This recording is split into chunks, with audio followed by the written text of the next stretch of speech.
Selamat petang bos, Toyota Fortuner SRZ 2.7 auto tahun 2017.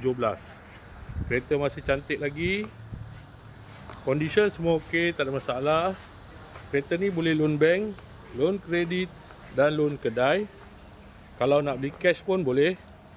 Kalau berminat boleh datang kedai, tengok-tengok kereta, boleh test drive. Kereta ni accident free, boleh jalan jauh, tak ada masalah. Jom kita tengok bahagian dalam.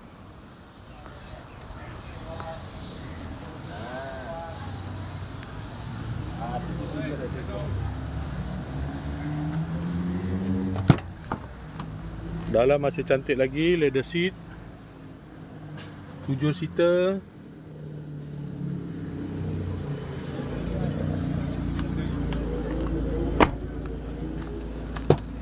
Kereta ni guna push start button, ada pedal shift, aircon semua okey lagi, aircon sejuk.